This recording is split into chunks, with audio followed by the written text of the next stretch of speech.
Good evening. I'm Harold Holzer, director of Roosevelt House, and it's a pleasure to welcome you to a program that we think is going to be both informative and surprising, historic and forward looking, because it's a look at New Deal housing issues and how they reflect and refract on the housing crises and issues and challenges facing the country and the city today.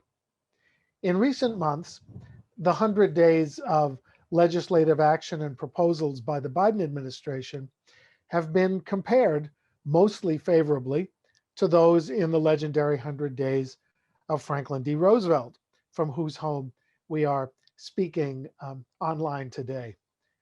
The speed of their rollout and the boldness of their vision are the measures that are always cited by analysts today, contrasting FDR against all presidents. Both leaders, of course, began their administrations during times of national crisis. For FDR, it was the economic depression, the human suffering caused by that cataclysmic downturn. And for Biden, as we know, it was the mounting death toll and the ravages of the COVID pandemic, as well as massive unemployment and its inevitable side effects, hunger, hopelessness, and discussion that we're having today, homelessness. In previous programs at Roosevelt House, we've generally focused on President Roosevelt or contemporary challenges, but the housing issue today gives us the opportunity to look both backward and forward. And tonight we're bringing them together at the suggestion of our frequent partners for civic engagement at Roosevelt House, our friends at the Living New Deal, about whom you will be hearing much more later. And we're collaborating to look at a new way of examining housing, an issue that was front and center in Roosevelt's New Deal and now in the New Deal of Joe Biden. First of all, it's a great pleasure to welcome our Living New Deal partners back to Roosevelt House, albeit virtually. We hope to welcome them soon in person again. FDR once famously said, "I see 1/3 of a nation ill-housed, ill-clad, and ill-nourished," as if those three challengers were not anything but inseparable. And those concerns animated the New Deal. It was Roosevelt's WPA that built the first public housing projects in New York City, Harlem River houses and Williamsburg houses, the initial federal attempt to provide shelter for people regardless of circumstance. Truly an amazing commitment from a man who lived in such comfort on East 65th Street, where we wish, as I said, we could be holding this event tonight in person. Some of that housing stock, as we know, is deteriorating, causing yet another crisis. And that's one of the reasons we want to look back and forward. Today, underlying economic inequities, racism, political divisions can all be seen in a sense through the lens of housing and the right to housing, shaping the issues, driving the need for new ways to make housing available and expand access to improve communities and improve opportunity for all Americans. Well, enough for me. We have a wonderful panel to weigh the lessons of the past and apply them to the present and future. And let me introduce them. Dr. Jenny Schuetz is a senior fellow at the Brookings Metropolitan Policy Program, working on the front line of efforts to translate housing needs into better and more effective policy.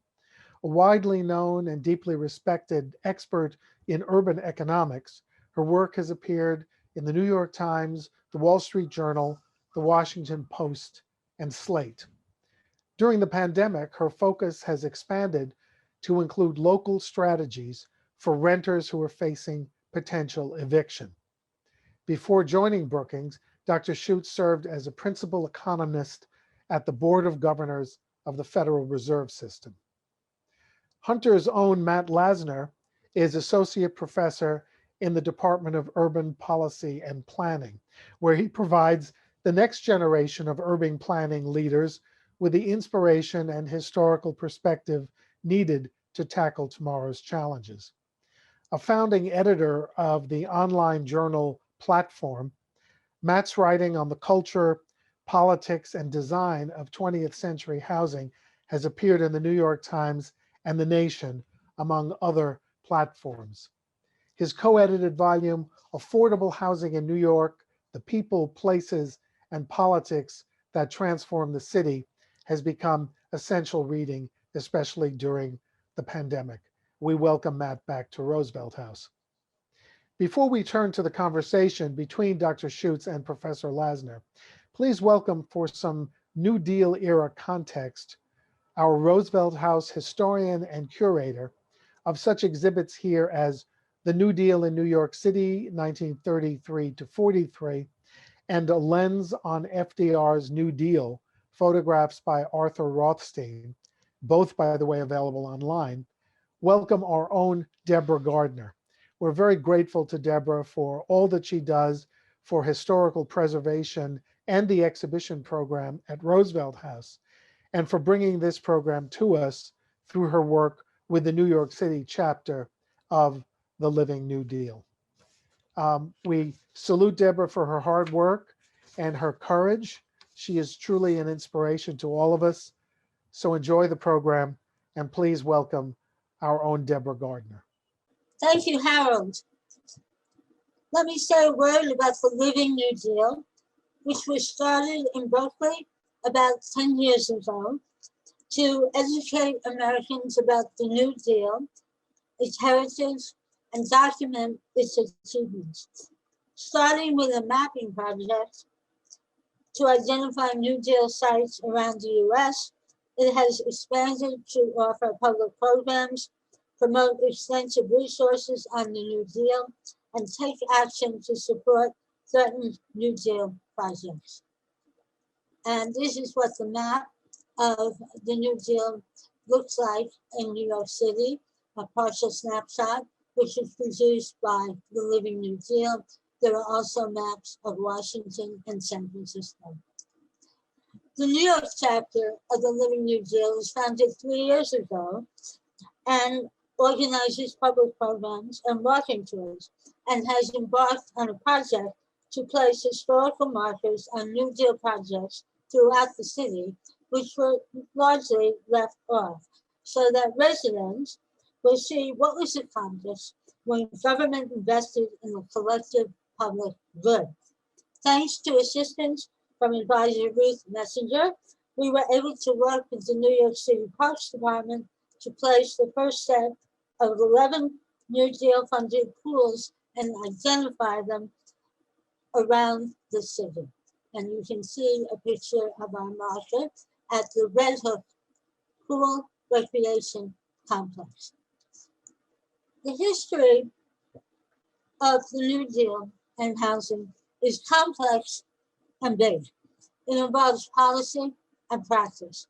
It includes major legislation and numerous public agencies, one begetting another. It involves a complex dance among public and private sector, among the national, state, and local governments. It forever changed the way housing construction and the housing market operated. It should be extraordinarily experimental, but at the same time, reify social norms like segregation. This evening, I'll focus more on the accomplishment side of building new housing and communities, while my colleagues will turn their attention to a comparative discussion of housing policy of the New Deal and proposals for today. Now, many of the New Deal agencies were involved in housing. Public Works Administration and the Works Progress Administration provided much of the funding, but other programs also participated. Even people from the Civilian Conservation Corps, who often did landscaping or heavy land work on building sites, and the Federal Art Project. The most important legislation that got this all started was the National Housing Project, the National Housing Act of 1984, and the Magner-Steagall Act of 1937. And here you see some of the logos of the various government agencies that were created from one of these acts and others. like the New York City Housing Authority. The United States Housing Authority also was an entity that came out of all of this funding. And it promoted new housing in booklets and advertisements. One of the key targets of new housing was urban slums. The cities by the early 1930s had a lot of old housing. In New York, a lot of it was pre-1900. And in addition, there was current housing that had sprung up to house the homeless, like you see in this Hooverville in Brooklyn, New York. And the slums were regarded as dangerous in the cities, dangerous to health, dangerous to safety. And there were also what would concern rural slums, where farmers had failed. This was popular, and it was discussed as a topic very widely. One of the ways that it was discussed was in a play by the Federal Theater Project, another New Deal organization, administrative function. And in New York, it was debuted in 1938 as One Third of a Nation from FDR's famous speech, talking about tenement houses, oppressive landlords, and suffering tenants. And then this would get translated into local scene in other cities. So slums were regarded as a danger to health, and also as a source of crime. And you see below some of the kinds of neighborhoods that were targeted. In New York, it was the Lower East Side. 2 million people lived in old lot tenements and old tenements, and you can see some of these buildings here and the areas behind them. And these were cleared so new housing could be built. The very first project in New York, and really the country, was First Houses, where the original idea, of course, was to employ people. I mean, driving much of the housing was a desire to employ people as well as improve conditions. And at First Houses, originally they were going to try and rehabilitate the old tenements, but they found they were in such poor shape, they had to tear them down and build anew. But they left a lot of space between the buildings so that every apartment could have light and air, which was the goal of much of the new housing. One of the major new projects built in the 1930s was Harlem River Houses, and you can see it's much larger than First Houses. It was on 9 acres. It only covered 30% of the land, so the rest of it could be open space for parks and playgrounds. And it was a much larger development. 11,000 people applied for only 570 apartments. So you can see the plan, and you can see the buildings here with this lovely open courtyard area. In addition to the housing, these public projects often had sculpture. They even had murals. And the artists, of course, who did this were hired by the Federal Arts Project, another New Deal agency. And these are the sculptures at the Harlem River Houses. Red Hook Houses in Brooklyn was an even larger project. It was taller, it was more extensive, and it would end up with over 2,000 apartments and some 7,000 residents. And you can see the buildings are designed in such a way as to leave a lot of green space and play areas. And so every room in every apartment had a window and light in there. And Mrs. Roosevelt is shown visiting the apartments. She was a big fan of public housing, of the new communities that were built, and frequently visited either on her own or on behalf of the president. And this is another picture of the Red Hook Houses at the time. And I thought it paired well with the quote of Robert Weaver talking about the fact that the public housing gave people better surroundings, and therefore it helped grow better citizens, which benefited everyone. The Queensbridge houses was yet another large project in New York. And you can see many of these projects had play areas for children. They had nursery schools. They had community spaces. And here you see some of the children playing together. And you'll notice there's a white child and an African-American child. While New York was not completely segregated in housing, though Harlem River Houses was only for African-Americans, there was some mixing. In other areas of the country, the segregation was the rule, and projects were built for white residents and separately for African-American residents. Here is the Terrace Village Housing Project in Pittsburgh, which was the only one where FDR attended the opening ceremony. And he called these kinds of projects in housing work intelligent and sympathetic cooperation between the federal government and local agencies. Money went from the federal government to states, municipalities, and then to the local housing authority in various combinations. Another project was the Williamsburg project, houses in Brooklyn. They also had health clinic, which show up in other projects, social and craft rooms, and a school was also built there. There were also commercial spaces on the edge of the project, which you can see here for stores. And they were complemented by one of the architectural critics of the time, talking about how these projects advanced democracy and progress. The housing situation in Washington, D.C.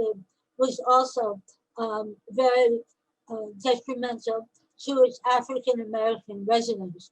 The housing was known as alley housing there because it was built in these interstitial spaces behind the main blocks. It was a very poor quality, very old, lacked things like indoor plumbing and hot water. And so they created an alley dwelling authority, and Mrs. Roosevelt got actively involved with the committee discussing what could be done.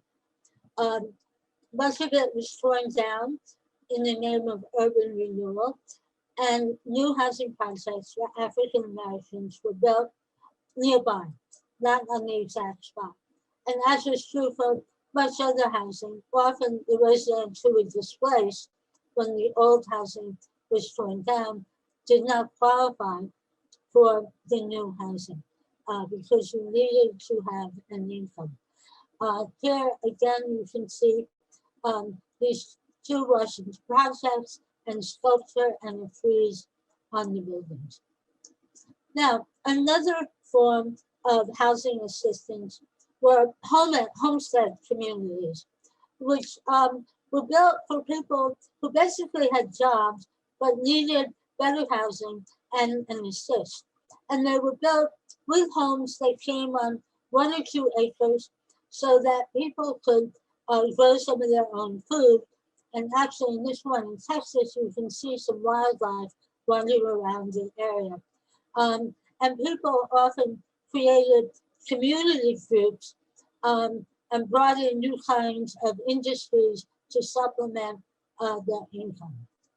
Eleanor frequently visited Arthurdale in West Virginia and Tiger Valley Homestead, which was for displaced miners.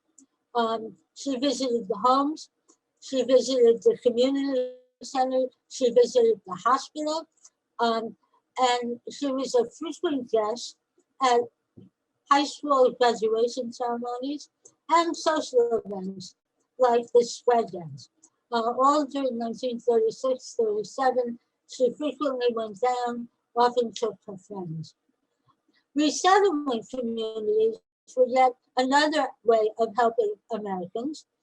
These tended to be for farmers whose lands had been depleted by the Dust Bowl or other poor farming practices. And they were set up in rural areas, and people were given new land, and often new housing and seeds on a loan from the government, which they would pay back. So they were of different forms. Some of them were suburban, so to speak.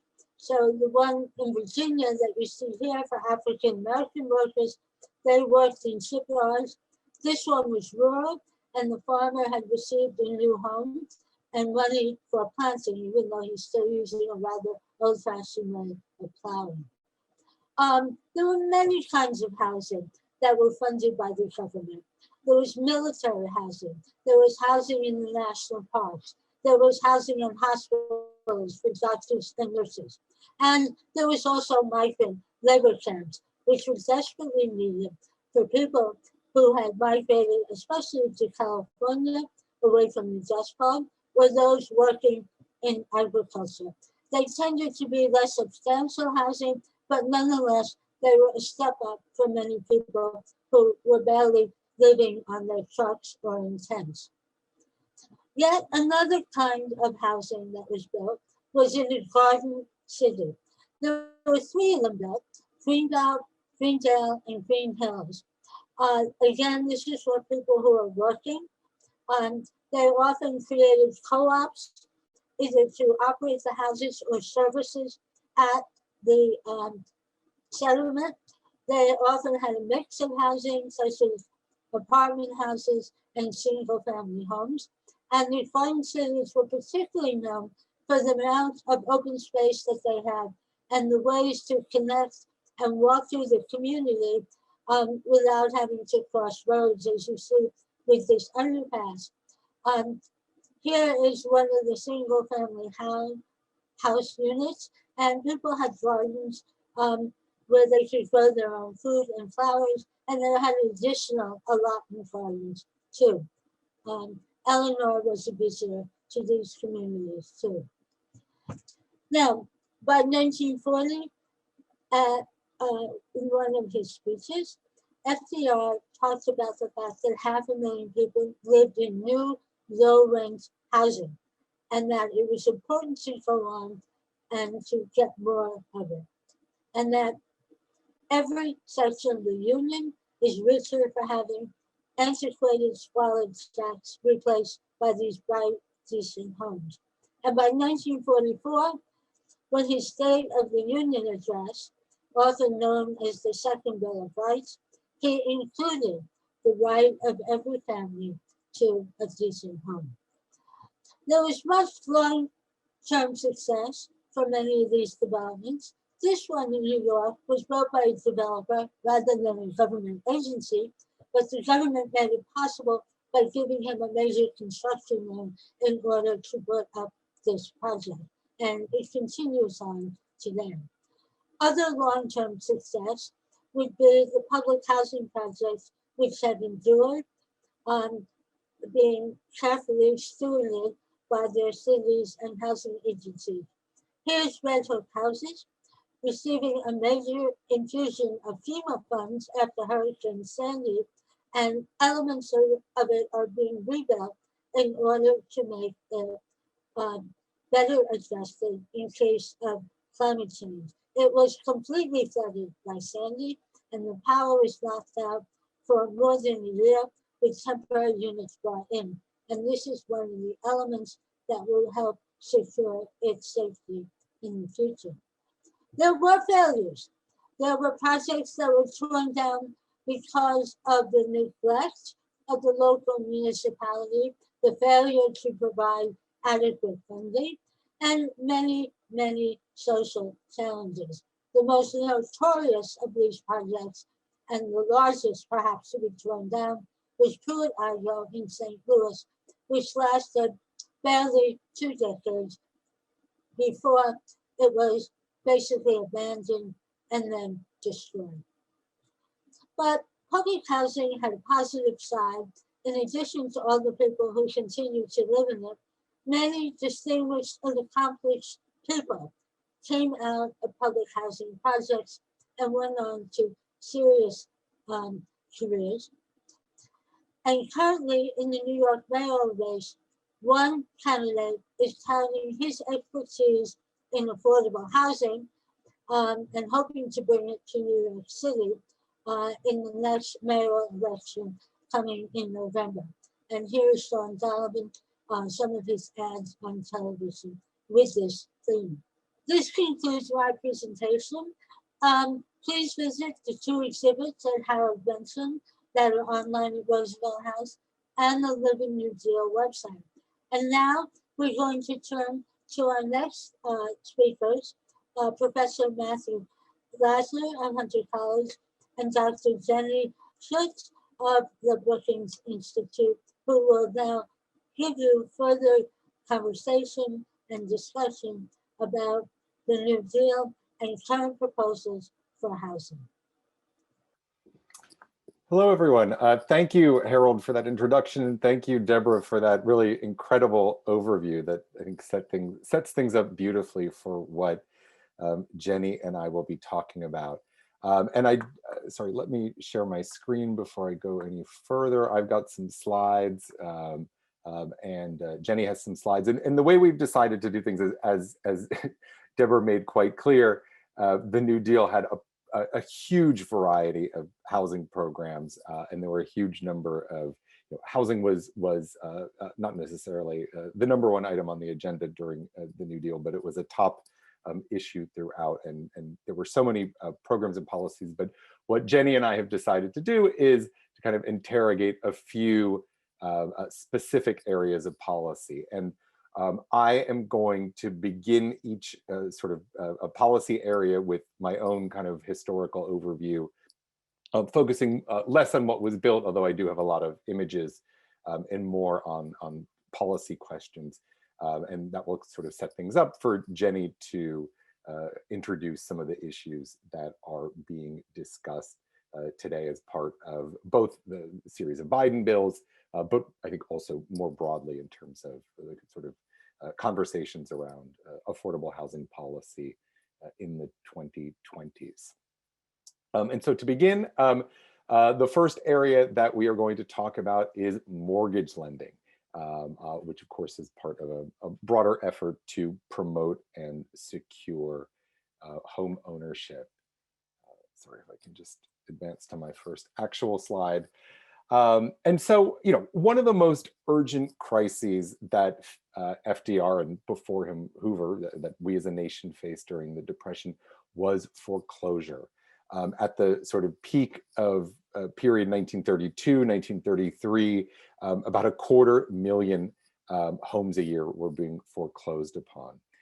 And the culprits were, obviously people were out of work, they couldn't pay their mortgages, but the larger issue had to do with the kind of existing mortgage system. Mortgages before the Great Depression, before the New Deal, were what we call balloon mortgages for the most part. So they weren't, you didn't pay off the principal in a little bit every month with your check. Instead, you would pay off some interest along the way. And then after a relatively short period, 5 years, 10 years, you would need to pay back all the principal.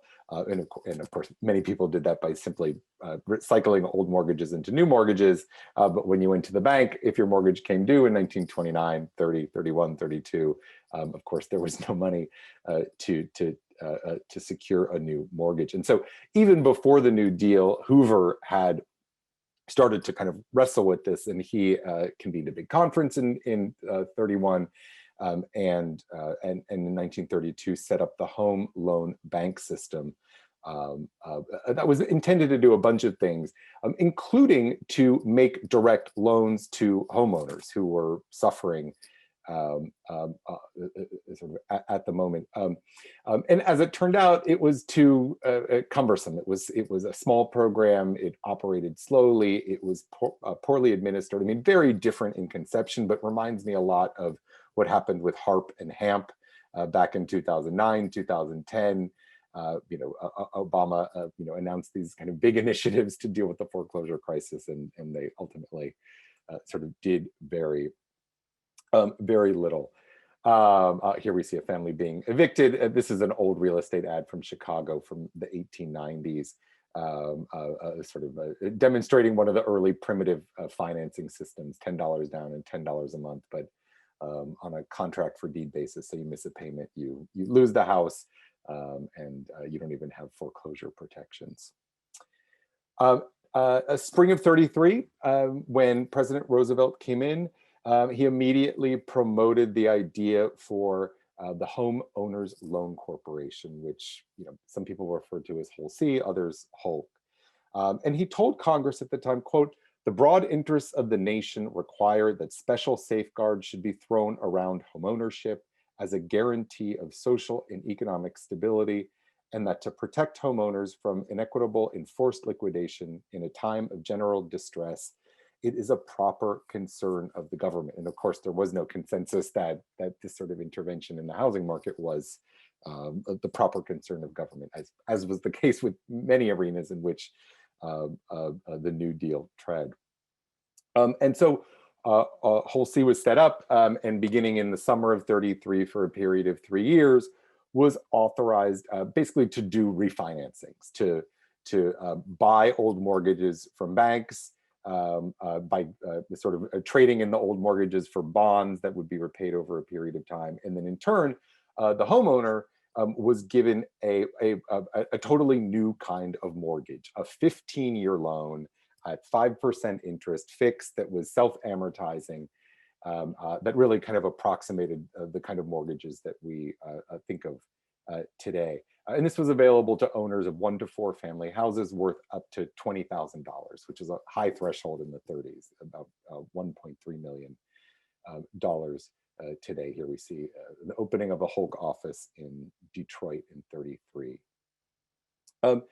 The idea to kind of intervene in mortgage markets in this way was shaped to a large degree by conversations that had been percolating for years among builders and also mortgage bankers. And bankers and builders, particularly in the 20s, with the rise of buying your Model T on terms, and a whole kind of explosion of consumer finance and a falling kind of stigma around consumer debt.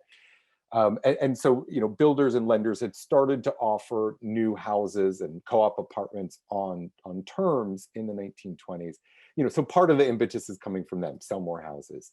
But you also have housing reformers who recognized financing as a huge obstacle.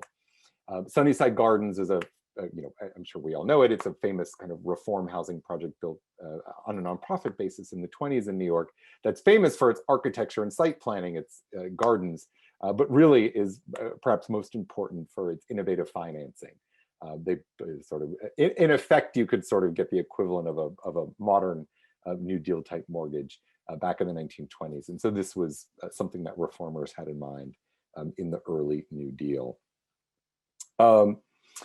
One of the interesting things about HOLC is that it presented a huge administrative challenge, really unlike, I think, any that the federal government had faced before.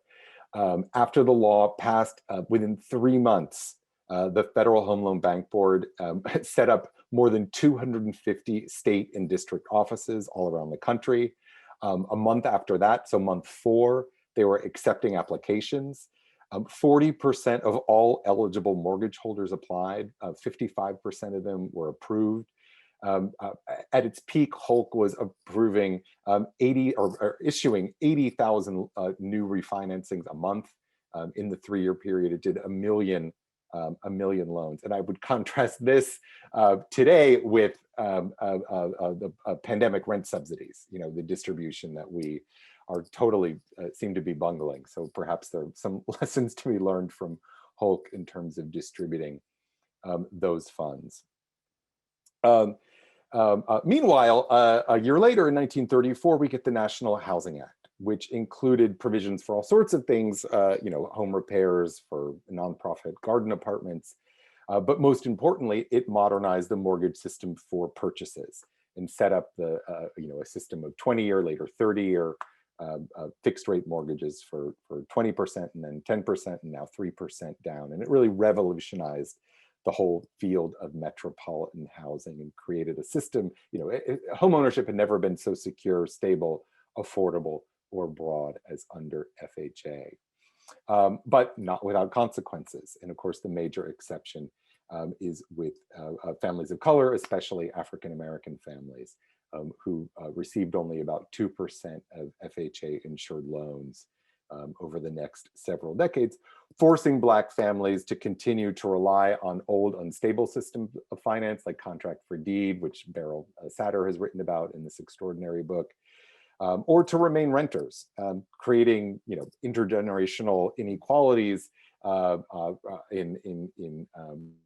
we're trying to undo today, in part by doubling down on home finance and homeownership as vehicles for upward mobility. Although I would sort of wrap up my intro comments here by raising the question after the Great Recession whether mortgages and homeownership ought to be our primary system for pursuing reparations when homeownership, even with modern mortgages, can be unstable and risky. Anyway, I'm going on too long. I'm going to turn off my slides and hand things over to Jenny. Thanks, Matt. And that's a great segue into some of the comments I'm going to make about policy proposals today. I'm also going to share some slides with you. All right. So I'm going to pick up on a couple of the themes that Matt has introduced and then share some comments on both what the Biden administration has already proposed, talked about in the campaign, and some other areas that haven't come up yet.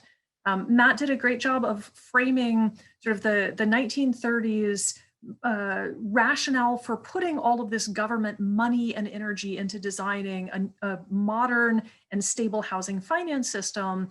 The US has, over the last century, explicitly and implicitly chosen to subsidize homeownership over renting. And one of the primary ways that they do that is by creating this mortgage market, which is essentially underwritten by the federal government.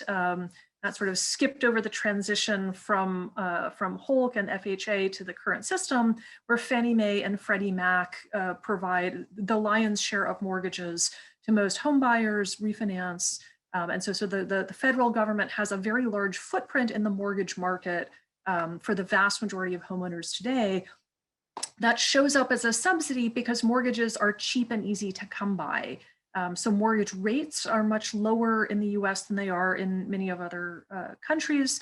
The design of the 30-year fixed rate mortgage with no prepayment penalty is only possible because the federal government underwrites some of the risk behind that. So there's this implicit subsidy baked into homeownership through mortgage markets. There are also explicit subsidies in the federal income tax code.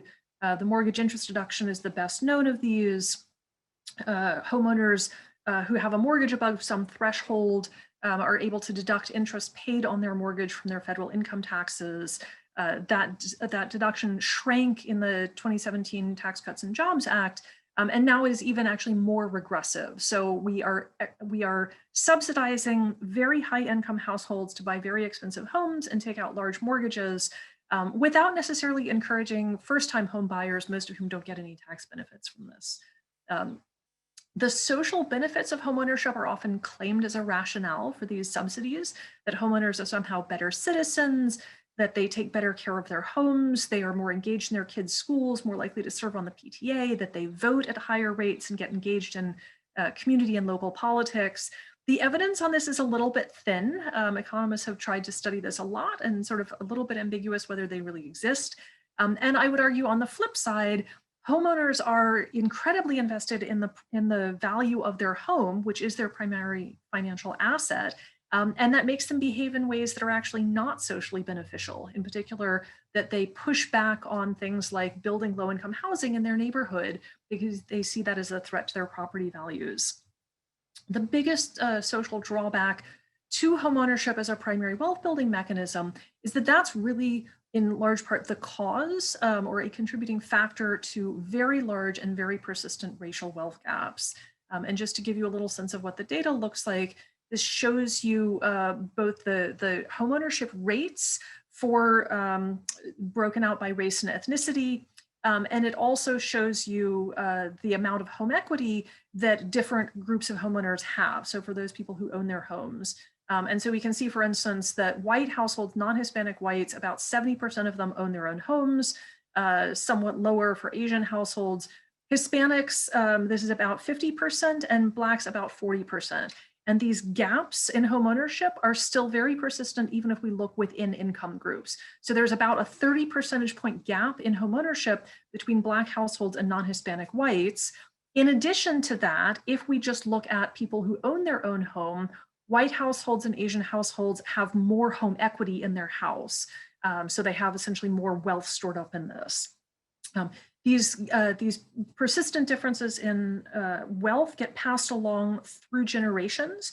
So young white families, when they buy their first house, are likely to get a down payment from their parents or grandparents, who are able to do that because they in turn received help from their parents and grandparents. Black families in particular have very little wealth in the family and so can't pass that on to subsequent generations. And that's really baked into our current policies. It's not a bug, it's a feature. The other drawback to homeownership, particularly the way the US practices it, which is that homeownership is largely about buying a single family detached house, is that it encourages very climate unfriendly patterns of development. That you are more likely to find a single family detached house with a yard in the suburbs, farther away from job centers, far away from public transportation, in neighborhoods that are almost entirely car dependent.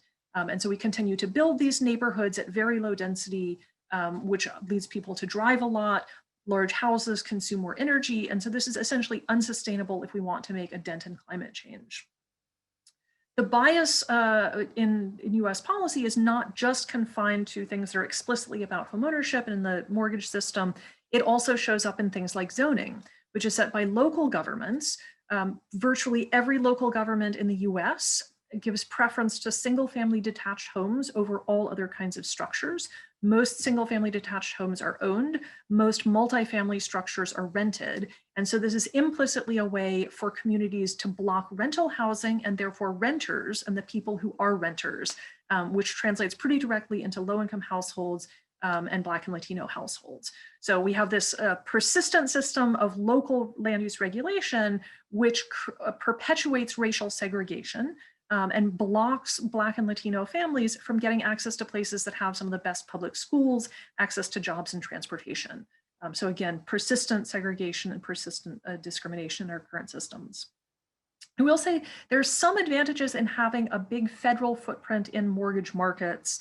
And we can see that in the current crisis, that the federal government was able very quickly to put in place a system of mortgage forbearance. So a year ago when COVID hit, and we were worried about another foreclosure crisis, Fannie Mae and Freddie Mac immediately said all of their borrowers, all federally backed borrowers, could delay making mortgage payments for up to a year in the hopes that the economy would have recovered. And that went into effect automatically, with the stroke of a pen from the Federal Housing Finance Agency. The federal government has nowhere near that kind of leverage over rental markets. Most rental housing is owned by private landlords. It's regulated by state governments primarily. And so the federal government has been struggling to find a way to provide support to renters because it doesn't have a lot of legal authority or a lot of financial ownership of the rental market. And so that's made our response to the rental housing crisis much more awkward over this. I will just throw out a couple of ideas, big, bold ideas, some of which are echoed in the Biden administration and some of which are not. As a baseline, I'd say we just need to stop subsidizing homeownership for high-income households, which is, those are largely the beneficiaries of our federal income tax policy. The mortgage interest deduction, capital gains exclusion primarily benefit very wealthy households, and those essentially need to be eliminated, just taken out of the tax code, which allows us then to save a bunch of money, which can be repurposed to support lower-income households. There are a lot of proposals out there for a more targeted homebuyer tax credit that focuses on moderate income households who are buying their first home rather than a trade-up home. You could target this fairly easily. That would make it easier for young households, renters to transition to homeownership, particularly if they don't have family wealth to help them do that, without essentially wasting a lot of money giving it to rich people who own their homes already. It's also really important that at some point we start investing in alternative forms of wealth building outside of homeownership. And you can think about this for sort of two reasons. There are a bunch of people who are renters who will be renters, if not their entire life, for most of their life. And shutting them out of the ability to build wealth because they are not homeowners is just unfair and also not great economic policy, right? We've seen in the last year what happens when the economy stops running and lots of people don't have savings, can't work, and don't have savings to support themselves. So there's a strong policy interest and social interest in encouraging people to have a pot of savings to tide them over rough times, we could use the tax code to encourage that kind of saving. There are proposals and mechanisms to do that. We've just chosen not to do it so far. And if we are serious about trying to close the racial wealth gap, which exists largely because of federal policy decisions from many decades ago, something like baby bonds, child tax credits, where you give essentially a chunk of money to children born in the US, would be a much more direct way of doing that than relying on homeownership, right? So every household gets some money. You can scale this so that low wealth households get a larger grant from the federal government that accumulates over time. And when the child turns 18, is available as a pot of funds that they can tap into to pay for college or to start off in their careers. So there are more direct ways of dealing with the racial wealth gap than homeownership. Even if we got rid of all discrimination in housing markets tomorrow, it would still take many, many generations before Black households were able to build up wealth to be at anything like a level playing field with white households. So I think that's just not a particularly useful discussion. And then finally, I'll just toss out sort of a wild card here. Since we have such a large footprint in the mortgage market, we could use it for larger social good, particularly leaning on Fannie and Freddie to stop subsidizing development in places that are climate risky or that incur climate damage. So, for instance, if you want to build a house that's on the shoreline in Florida, you can do that, but the federal government is not going to subsidize your mortgage rate in order to make that cheaper for you, since we will wind up footing the bill when the house is literally and figuratively underwater. So I will stop with that. And Matt, if you have some comments and questions at that point, or want to go into your next segment. Yeah, I think with the timing, I mean, those all are fantastic proposals, and I think I support all of them, and there's a lot to discuss, but I do think we should probably move on. It's 1:45, and I'm sure I've already see some questions in the Q&A, so maybe we'll just wait until the end and discuss everything then. Okay, so our second policy area that we are focusing on today is what used to be called in the 1930s low rent housing, which obviously today we call affordable housing and public housing and other things. And again, the focus here is on kind of national support for low rent housing. Oh, I need to, figure out how to advance my slides. You've seen these projects before in Deborah's, or at least, Boulevard Gardens in the main color photograph. Public housing and low rent housing generally, subsidized low rent housing, was an arena that people were generally less enthusiastic about than mortgage reform under the New Deal. In Europe, we see kind of elements of publicly subsidized housing dating back to the 1860s in Britain, and kind of continuing in Holland by the turn of the century, and quite a lot of it all over Europe in the aftermath of World War I. And it was in the 1910s that we start to get the first Americans calling for public subsidies for low rent housing, and this continued through the 1920s. And it was mainly activists in New York and also in Washington, D.C., who were calling for this kind of public investment, but not a lot of traction. There's opposition from the real estate industry, and it simply, again, was sort of out of sync with the way most Americans kind of understood the appropriate role of government in their lives. But FDR was not among them, and certainly some of the reformers who had been calling for public subsidies for housing had the ear of FDR. And so again, 1933, with passage of the National Industrial Recovery Act and in the creation of the Public Works Administration, from the get-go, it included, kind of at the suggestion of these housing reformers, a housing division. And the housing division was basically, like lots of New Deal programs, a kind of jobs program first and foremost. It was about getting people, putting people to work. And as such, it avoided some of the kind of really major fault lines that we encounter, whether in the 1930s or the 2020s, in conversations around public subsidies for low-income housing. And it did this by sort of offering money to pretty broadly. To a variety of different sort of actors who could build. So that would include private builders. So here we see two examples of private developers. There's nothing else to build because it's the Great Depression, taking advantage of the housing division funds to build projects, again, like Boulevard Gardens in color in Queens and Hillside Housing in the inset photo in the Bronx. In Philadelphia, and this is really kind of following examples from Europe, a trade union got PWA funds. In this case, a garment workers union built the Carl Mackley houses. Anyway, I won't say any more about that. In other places, we see municipal government kind of stepping in and applying for these funds and building something more along the lines of what we would think of as purely public housing, built, managed and owned by local government. New York had sort of gotten ahead of the game. Some housing activists and attorneys had started to think really early on during the New Deal about how the city could take advantage of different pots of funding to build. And so working with the state created the New York City Housing Authority, which later became a model for cities to follow. Any city that wanted to build public housing ended up creating a housing authority modeled on NYCHA. And so, as Harold mentioned, and Deborah, we started to get federally built or financed public housing with Williamsburg and Harlem River. Now, as that's happening, there was a race to convince Congress, to convince the public to support a permanent program, that public housing should be a part of the American housing system.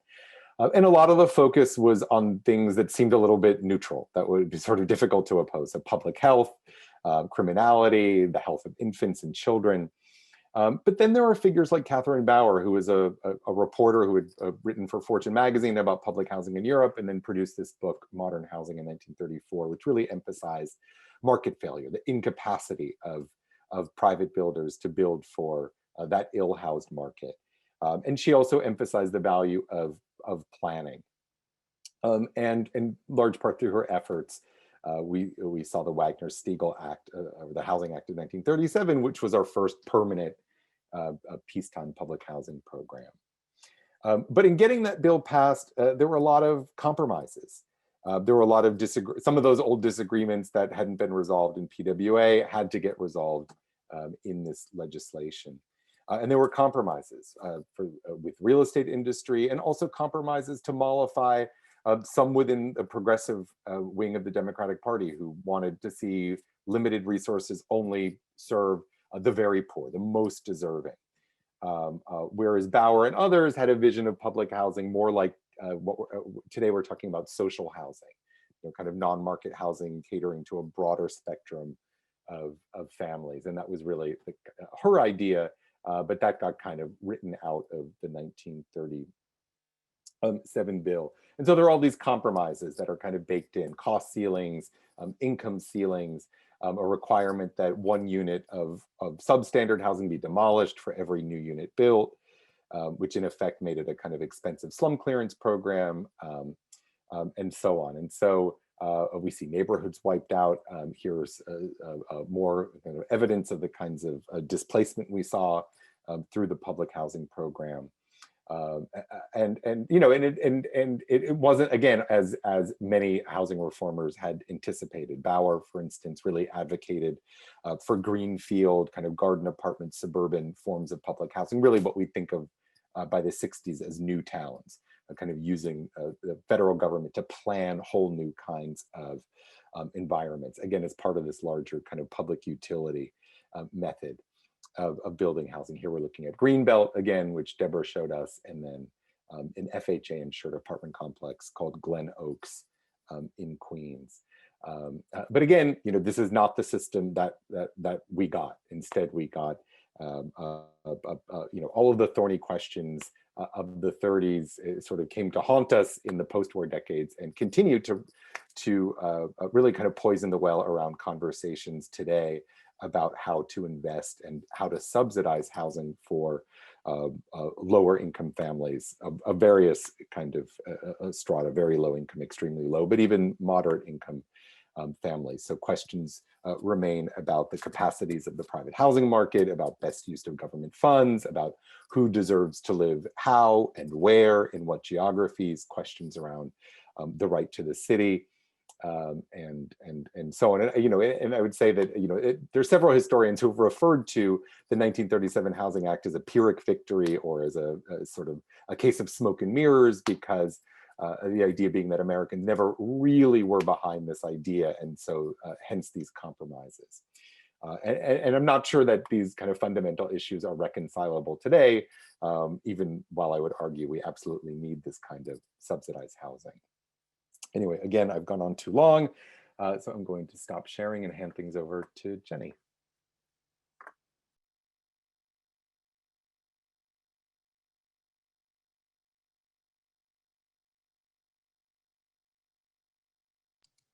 Unmute myself there. I want to start by showing you just a little bit of data to frame what the problem is that we're trying to solve, particularly for low-income families. So this is showing you how much money families have left over after they're paying rent, broken out by income quintiles. And so what this is showing you is that for the lowest income families, by the time they finish paying rent and utilities, they have about $500 a month left in order to pay for everything else, right? And this is true pretty much everywhere in the country. So this is true in New York, this is true in rural Texas. It's not a function of where you live. Poor families everywhere don't have enough money to pay for rent and buy food and other necessities, right? Once you get to sort of middle income, even moderate income households, it's a little tight, but they have essentially enough to cover the bases. So the problem we have essentially is that there are poor families everywhere in the country who can't afford market rate housing without a subsidy. Right? The other thing to keep in mind is that housing costs do vary enormously across the country. Some parts of the country have just very, very expensive housing where even middle income families have difficulty living in the quality or size of housing that they would want. So this is showing you the ratio of housing prices to median income for metropolitan areas. And of course, you can see up here, New York is one of the very expensive places. So the black circles are places where prices are 5 to 8 times annual family income. So Boston, New York, Miami, and then pretty much the entire West Coast. These are places where middle income households who move there can't afford to buy a house, right? They can afford to rent, but not to buy. So with these two sort of facts framing the problem in mind, we'll say that the federal government role in providing for low-income housing has changed quite a bit, even over the last 30 years or so. The US never invested as much in publicly owned housing as other countries did. So following World War II, pretty much all of the rich countries across North America, across Europe, in Asia, invested in government subsidized housing, in large part to replace older poor quality housing and build housing that the market just couldn't provide. The UK, as of 1980, about a third of all housing in the UK was social housing that was owned either by the government or by local councils and housing associations. They have actually privatized quite a lot of their social housing, so it's about 17% of the market. In France, social housing is almost half of the rental market. So a really, really large footprint, right? In the US, if you add up not just public housing, but LIHTC and other subsidized housing, it's less than 10% of the rental market, which is only about a third of the overall housing market, right? So subsidized housing is a tiny, tiny part of the overall market in the US, right? A lot of the debates that we are having today and that they were having in the New Deal is sort of this balance of roles for the public sector entirely, right? So government agencies at the federal or local level, private sector, developers, builders, owners, and nonprofits.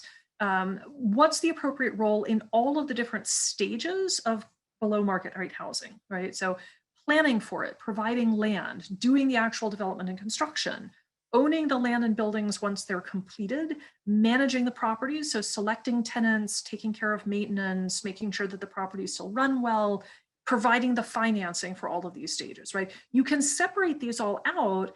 And for instance, you could provide public financing that pays to buy the land, to build the properties and subsidizes operating costs while having ownership by nonprofit agencies or by by private sector for-profit developers. And in fact, we do that, right? So something like LIHTC, the federal government foots much of the bill, but the ownership and development are run by either for-profit or not-for-profit agencies. So, the discussion about what's social housing and what's public housing becomes very murky once we start to dissect this, right? And there are people who have really strong views that ownership needs to be held by non-profit, if not public agencies, who are not trying to maximize profit. And I think in a market like New York, there's reason to think that if all of the housing is owned by entities that are trying to maximize profit, that they will continue to raise prices and rents, and that poor people and even middle-income people will simply be priced out. But I will say that outside of markets like New York and the Bay Area, there's a lot of privately owned, unsubsidized rental housing that's not that expensive. It's beyond the reach of poor households because they earn so little, but you can get cheap apartments in some place like Cincinnati. You can rent an apartment for $500 or $600 a month.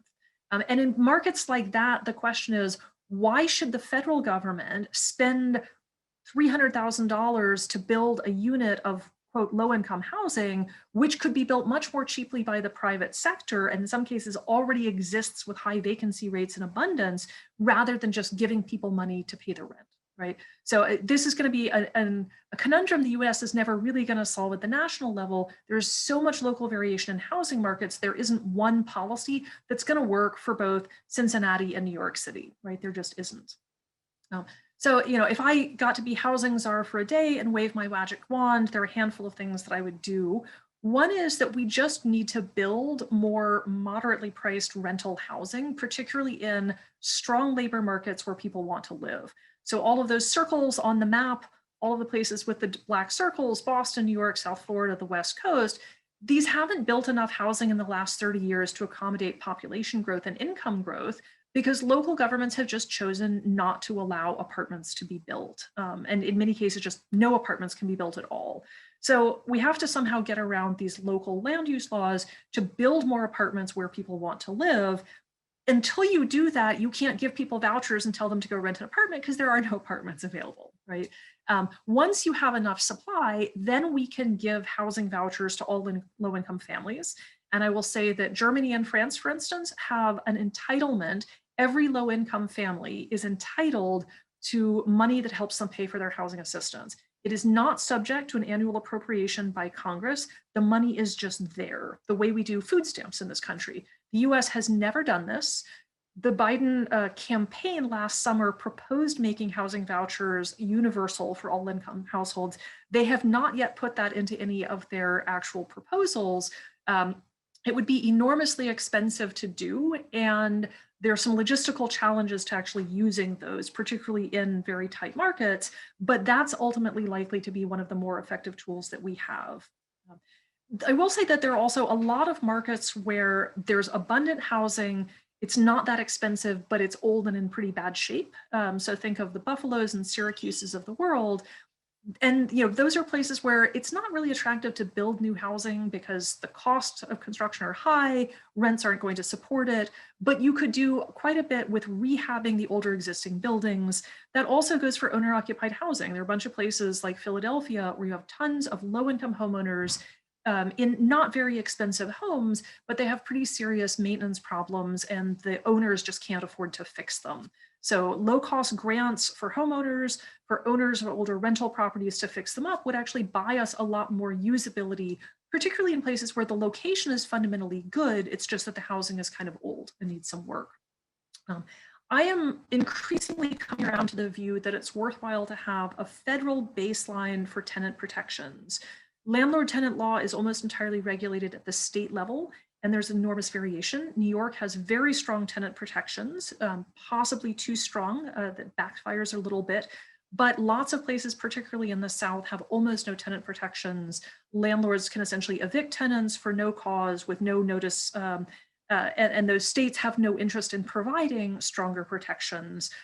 Having something, something like the CFPB have a baseline of what a lease looks like, what landlords are allowed to require of tenants, what sort of notice and protections they have to have, seems to me appropriate particularly in circumstances like this, just to provide a baseline, and would give the federal government more ability to intervene in times of a national crisis.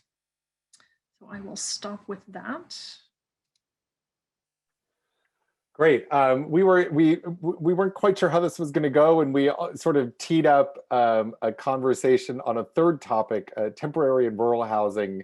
One of my favorite New Deal housing programs is the Resettlement Administration's efforts on the West Coast of the U.S. You know, as you know, grapes of wrath, right? Okies and Arkies coming in, and this was an agency that was very decentralized, and the West Coast district offices basically decided to start building at first temporary and then more permanent kind of rural camps using sort of very avant-garde architectural models they were borrowing from public housing in Germany, and it was hugely transformative. They were building cooperative farms and all kinds of really interesting stuff, and it occurs to me that at a moment when we don't talk about this in New York, but there are 500,000 Americans, mostly citizens, living in the Texas and Arizona borderlands in places called colonias, which are basically informal settlements. We obviously have children being packed into,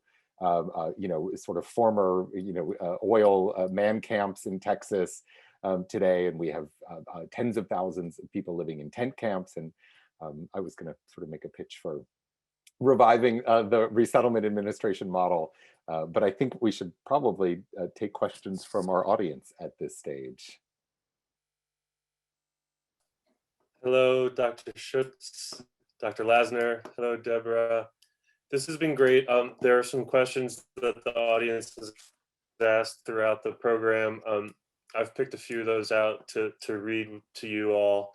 Whoever would like to jump in and answer should feel free. The first question is from Joan Fabio. Is there any large city in the US where the majority of public housing is currently successful and thriving? The New York City experience with our housing projects has been terrible, and currently most public housing projects are unlivable. Well, it depends what criteria you're going to use. I would say that New York is successful in that it has over 400,000 people living in public housing.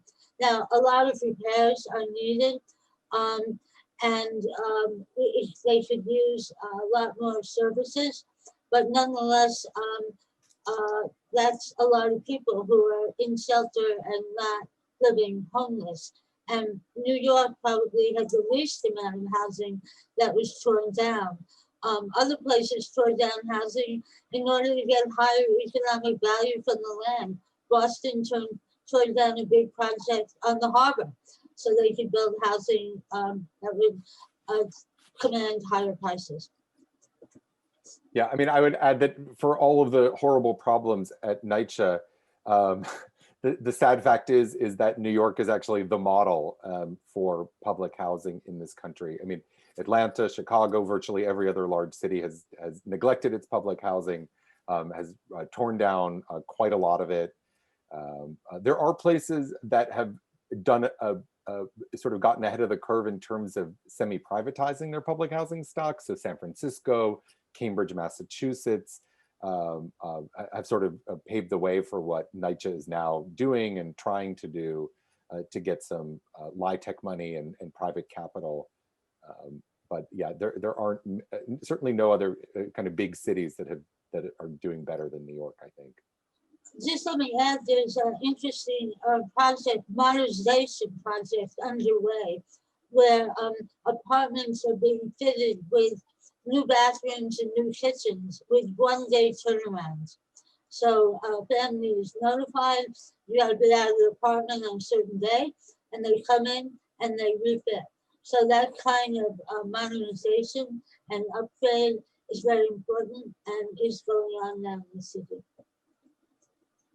And I'll just say one final comment, which is that New York has done an extraordinary job of continuing to provide public housing or subsidized housing in really, really good neighborhoods, right? So you think about all of the places in Manhattan. I mean, there's public housing 2 blocks away from Central Park. I lived in the Lower East Side for a while. I mean, there's public housing in places that are on top of train stations, that are close to jobs, that are within, sort of catchment areas of some of the better public schools. That's almost unheard of in the rest of the country. The public housing that still exists in most big cities is in the least expensive part of the city, in the worst part of the city, and people only live there because it's cheap. But it's not that those are mostly the neighborhoods that people would choose if they had alternatives. In fact, Pruitt-Igoe, the one that was torn down in St. Louis, is located distant from many public services with poor transportation. So it was really an isolated island, and that contributed to a lot of its social problems. Maybe a final comment is, tenants of New York City public housing are proud to live in New York City public housing and have been fighting for it for decades and continue to fight for it. And so again, despite the horrible problems in NYCHA projects, I think that's another measure of success. Okay, another question. This one from Brody Hefner, a co-curator of a previous photo exhibit of Arthur Rothstein's work at Roosevelt House that you worked on also, Deborah. His question is, what is the scale of the homeownership subsidies to wealthy households as appropriations or tax expenditures that, if reduced, could free up resources for subsidies to lower income households? So I would have to go back and look up the actual dollar value of that. The amount of tax expenditures has gone down a lot since the 2017 Tax Cuts and Jobs Act. Without going through sort of all of the details of that, it did two things. One was lower the cap on mortgages from $1 million to $750,000, which matters if you live in DC and New York and not most of the rest of the country, because most people don't have a $800,000 mortgage. But actually, the really important thing that the Tax Cuts and Jobs Act did was double the standard deduction. So effectively, at the bottom end, moderate income homeowners who might have been taking the mortgage interest deduction before no longer take it because the standard deduction is now quite a bit larger. So the threshold for people who claim the mortgage interest deduction rose a lot, meaning that essentially all of the benefits are going to very wealthy households. So the way this makes it complicated to calculate, the increase in the standard deduction is temporary. And so in theory, at some point that will expire, at which point more people will go back to taking the mortgage interest deduction. So it's not that easy to kind of put a dollar value that's likely to be continuing. What I will say is that almost all of the mortgage interest deduction goes to rich people who would own their homes without it, and would, it wouldn't alter their behavior. So there's essentially no downside from taking away the deduction. The other piece is the capital gains exclusion. You can take the first $250,000 of capital gains on your house without paying capital gains tax. You don't get to do that with stock portfolios or any other asset, and up to $500,000 for a married couple. If we took away both of those deductions, you could fund an awful lot of housing vouchers, and the amount that you could fund depends on sort of how you would structure the payout, but we could certainly cover a lot more poor people than we do today.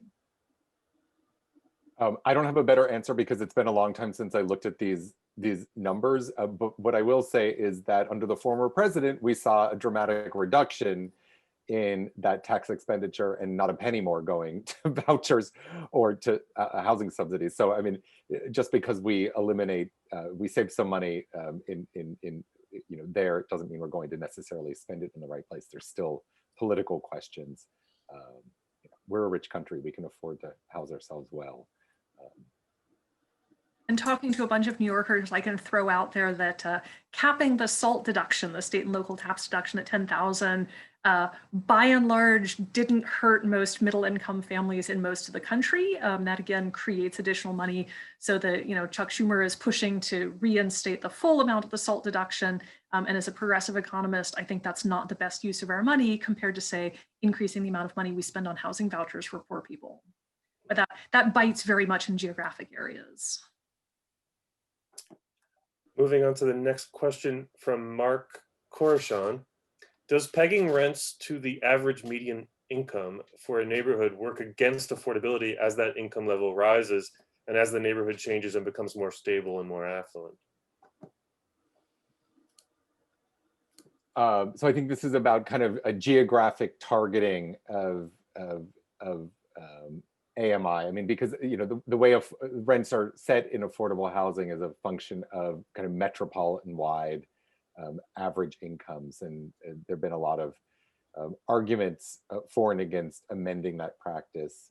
I think particularly in New York, although perhaps in other cities as well, recognizing that the Bronx has a much lower average income than Westchester or Manhattan. And just to kind of further explain the question, although I in terms of the research, I don't know, Jenny, do you have a sense of? Yeah, I mean, the practical purpose of tying neighborhood income, small area neighborhood income, to something like accessibility of vouchers, enables voucher holders to move to expensive places that they couldn't afford otherwise. The take-up rate on that has been quite slow at this point. There are only a handful of cities where this is actually being used. And most of them don't have a ton of rental housing in the expensive neighborhoods, and they're not necessarily, for instance, neighborhoods served by transit. So to date, HUD hasn't seen enough people moving into some of these neighborhoods to really change the program that much. So I'm not sure whether that was kind of the question behind the question or not, but so far it doesn't seem to matter that much. I think we've got time for just a couple more, if it's all right with you all. Okay. A question from Barbara. Wasn't all the public housing originally, and I take this to be a question about FDR related housing initiatives, New Deal housing initiatives. Barbara asks, wasn't all the public housing originally limited to the worthy poor, which is to say those who were working and married? Yes.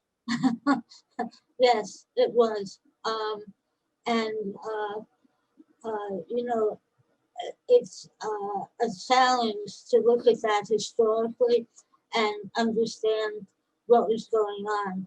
But that came, of course, from a long tradition of philanthropic ventures to help people before the 1930s, when the small amount of philanthropically developed housing, low rent housing was built in this country.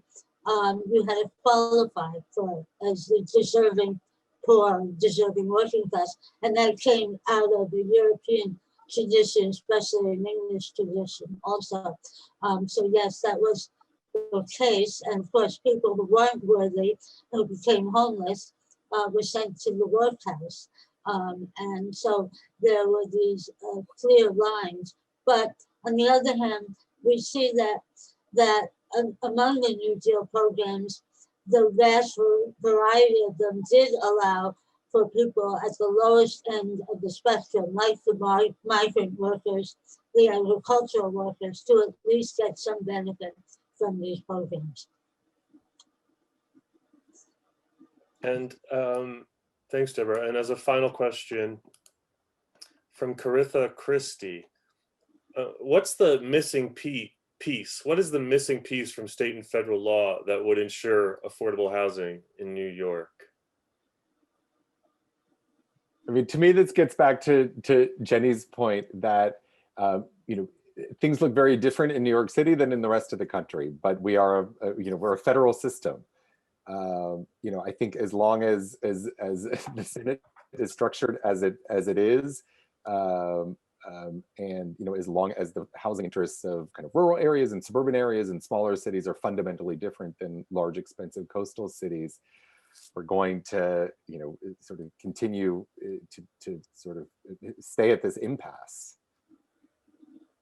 Yeah, and I would just say that the New York is an expensive place to live because it's an incredibly successful, economically successful city. The land is expensive because companies and workers are very productive, and that's great, right? I mean, we like that New York is this incredibly vibrant place and has the hub of all sorts of activity there.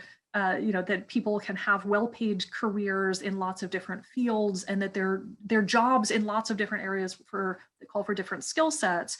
That makes New York have expensive land. When you have expensive land, there's only so much you can do to make housing not expensive, because that's a big component of it. And construction costs what it does. New construction is expensive, materials are expensive, labor is expensive. Stacking houses vertically and getting a lot onto a small piece of expensive land is one thing we can do. New York has really a shocking amount of land that's built at very low density, given how valuable the land is. I mean, look at the West Village, look at all of the brownstones, look at the Upper East and Upper West Sides. There's no economic reason why you don't have 100-story buildings in most of Manhattan, and at least 8-story buildings in most of brownstone Brooklyn, right? If the market were really building what it wanted to, New York would probably have 3 times as many homes in the city. And that, if you tripled the housing stock in New York, that would do a lot for housing prices, right? People would have more choices. There would be more places to live. But existing residents don't want that to happen. And, I totally get that. But the cost of restricting housing supply is that for a bunch of people, housing is going to be completely unaffordable. And for a lot of other people, they're just going to be living in lower quality and smaller housing that they would like. So, we've made this implicit bargain that we're going to allow, we're going to keep things the way they are and restrict the market. And that means that some people are going to get shut out of it. Well, thank you all for this excellent informative panel. It is time to wrap up. Thank you to everyone who joined. Do any of you have any final thoughts before we sign off for the evening? Thanks for organizing this. It's been a lot of fun to virtually return to New York and talk to all of you. Yeah, this has been an enormous amount of fun and a lot to learn and a lot to talk about. And I certainly, as somebody who thinks about the history of housing and housing policy today, I've certainly been mulling over a lot of these questions myself over the last few months, and it's exciting to think about the possibilities. But I'm not sure that we're going to solve all of our problems, even with the bluest sky proposals under Biden. On the other hand, I'm encouraged at the resemblance between Biden and President Roosevelt. President Roosevelt's feelings about people, his feelings of humanity and justice and caring come through in everything he said, whether it had to do with health or housing or in many other areas. And so the comparison between him and Joe Biden is, I think, very relevant, including the specifics of possible new programs, as well as the general tone of the administration.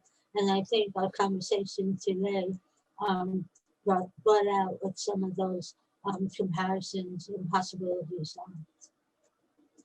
Yes, thank you, Deborah, and thank you for organizing this event. And with that, we should say good night.